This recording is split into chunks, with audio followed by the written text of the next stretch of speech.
এই দেখুন আপনারা, এই যে কলমির ডাঁডা, কলমির শাক খাইয়ে এই ডাঁডা এই যে এখন কুটতে থুইতে আসি।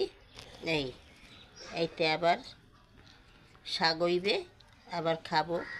এই আপনারা দেখুন, শাক হওয়ার পর আবার আপনাদেরকে ভিডিও করে দেখাবো। এই আপনারা দেখুন কীভাবে লাগাইতে আসি, দেখতে থাকুন। এই একটা জাপির মধ্যে সব দিয়ে দিলাম। এই যে জায়গা বেশি তো, পদে পদে দিতে গেলে বেশি জায়গা লাগে। আমার তো এখানে জায়গা নেই, জায়গা খুবই অল্প, অল্প দিয়েছে, এই জন্য একটার মধ্যে সব দিয়ে দিলাম। ওই বে আবার তুললে তুললে খামু। এই এই যে এখন কোথায় দেবো জায়গা পাইনি বিশ্রিয়ে। এই যে অনেকটা অল্প কয়টা আছে, এই কয়টা দিতে পারলি ঝামেলা শেষ। তারপর একটু পানি দিয়ে থবো।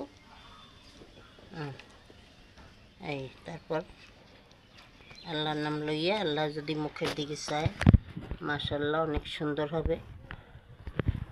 হইলে আবার আপনাদেরকে দেখাবো।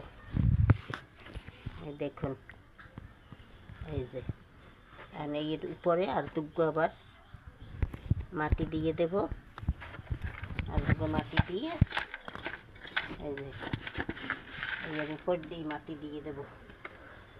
এই দিয়ে এই যে এই এই এই আবার করলে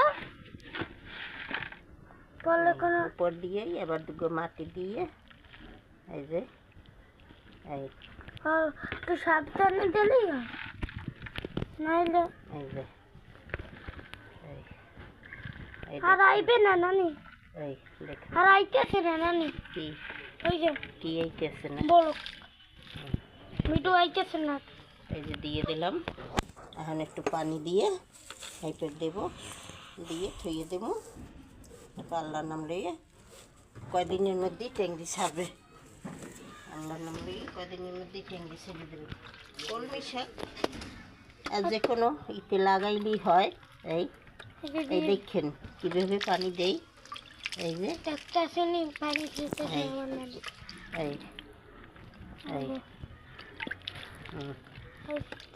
এই যে দিয়ে দিলাম। ট্যাঙ্কি ছাড়বে।